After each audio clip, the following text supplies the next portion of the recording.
City of Akron, you got the right ones.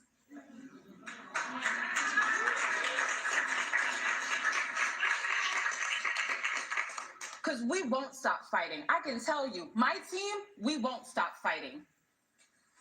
And as Ken said, we have questions, and you better believe we're going to get answers. I am heartbroken doesn't capture the feeling. I talked to Jada earlier today, and she said, it feels like my heart has been ripped out of my body and stomped on in front of you. What Akron Police Department, when you call for peace, when you call for no destruction, when you call for respect, where was your respect for jalyn? So no, we are not condoning violence, and I'm so sorry that we have to get up here and continue this narrative, because we are asking people to speak up. Black and brown people, we have carved our way to justice from the beginning. It's never come easy, and it's never come fair. But I promise you we'll get it. Justice for jalyn today, tomorrow, next week, next year. I will not stop. Our team will not stop. Justice for Jalyn Walker.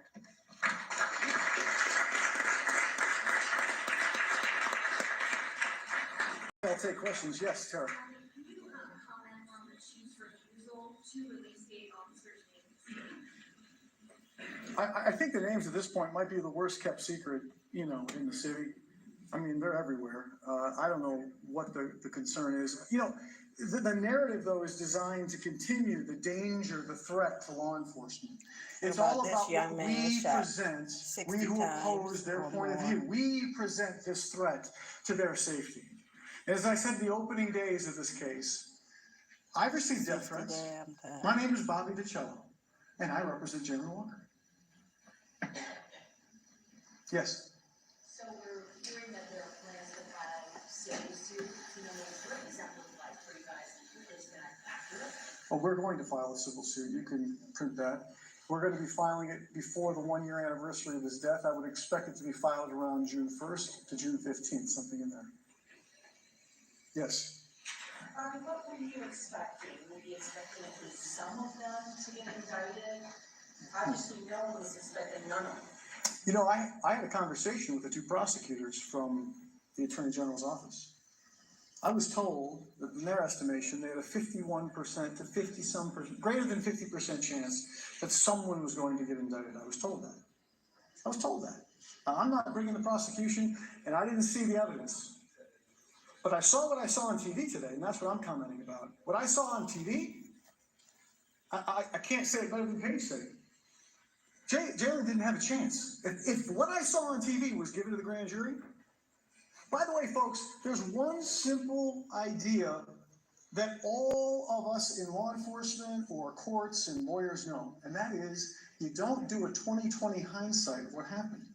I believe their narrative started when Jalyn was in like the 5th grade and had a bad grade in school. They started with several weeks before these events to paint a narrative of someone who was seeking a gun and going to use it against law enforcement. That's just what I saw on this presentation.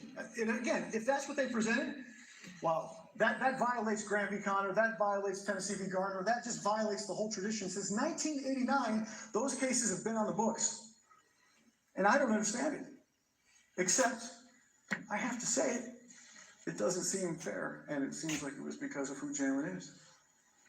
Yes. Yes. I'm not a reporter. I just live here in Akron. Yeah. But I have a question. You may ask. They say this is justified. But if I touch a police officer like this, I'm going to jail for 10 days. So how can they justify all those bullets going into that poor boy? I don't have that answer for you. I wish I did. Yeah, I stood up here in my opening remarks and half freaked out because I haven't seen in my lifetime anything like this. I just haven't, and I'm sorry that you had to see it too. Yes? Congressman Sykes, could you elaborate more on the plan to take the DOJ? Yes, thank you for the question. My office will write a formal letter requesting a patterns and practices investigation from the Department of Civil Rights under the Department of Justice, the Division of Civil Rights, and the Department of Justice.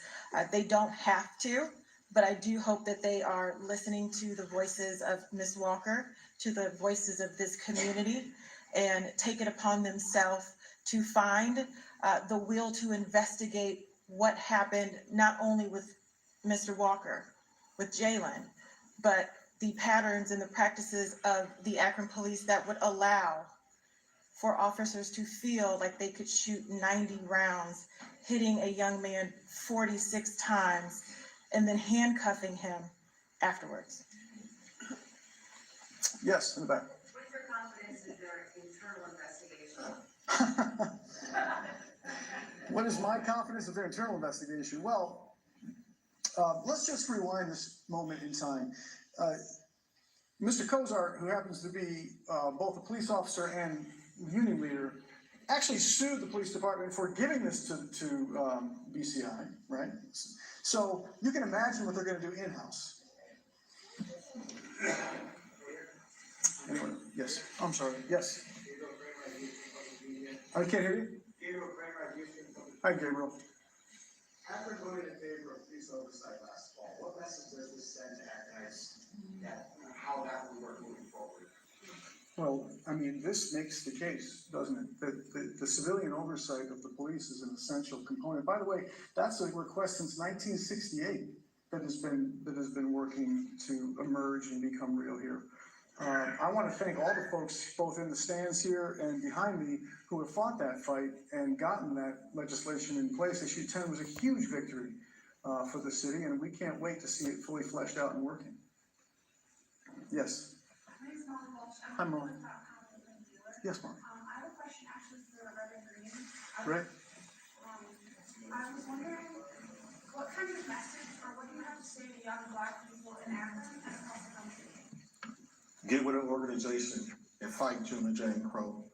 What we've seen today was an extension of a Republican Attorney General and a Republican administration 5 minutes away from the largest Ku Klux Klan base, the second largest Ku Klux Klan base in America.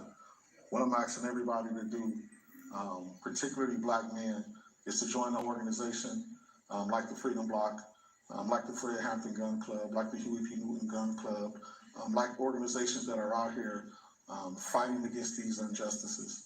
Once we come together and join and build this army that we need to build, the first thing we can do is police ourselves and provide safety in our communities. The second thing we can do is control the electorate to make sure we got an administration that treats human beings as human beings. And then the third thing we can do is get rid of these frivolous things that we use to build up the administration by collecting tax dollars and fines and fees from tickets and being pulled over to build up the administration. This criminal justice system is about one thing: taking money out of poor, particularly poor Black people's pockets, and putting it into the hands of the administration. So any Black man that is listening to me right now, young, if you're in a gang and you want to get rid of that energy in a more productive way, we will train you how to use a gun. We will train you how to protect our community, because we is who we need to protect Akron.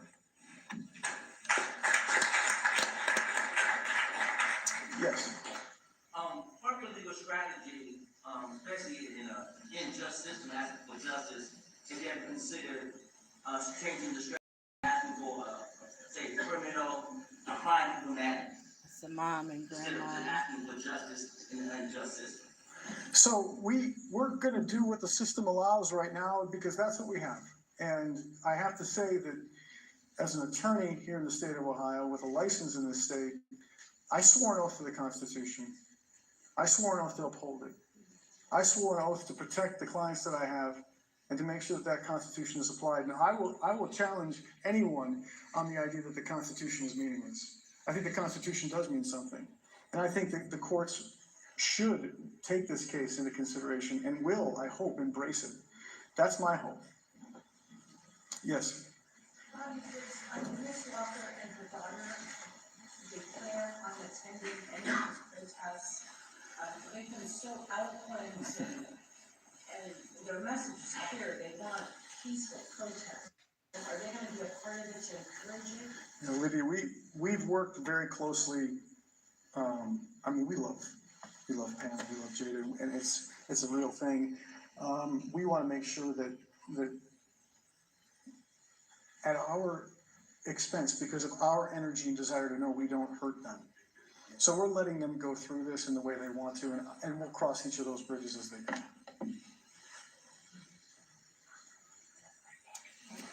Oh, yes, yes. 2019. Hey, Jim, yeah. You had suggested or alluded to maybe the narrative, the presentation of evidence for the grand jury process. Do you believe the prosecutors involved were biased in how they presented their evidence? I know you don't know, you weren't there, but there's kind of been some alluding to Well, that possibility. it's been, so I've been an attorney, for 23 years anyway, and I've come to realize that power tends to protect power. And that's not something that power is always aware of, right? So when we ask for the powerful people with all the authority to be fair to the least of us, I mean, there is a song that I love that's in church, which is whatsoever you do to the least of my people, that you do unto me. But power doesn't hear that song. Power doesn't hear that song. Another song that I remember when I was a kid and I was little, I'm 55 years old, was Something's Happening Here. What it is isn't exactly clear. All right, in just about a minute, we're going to step away from coverage of this news conference on television. You can, of course, pick it up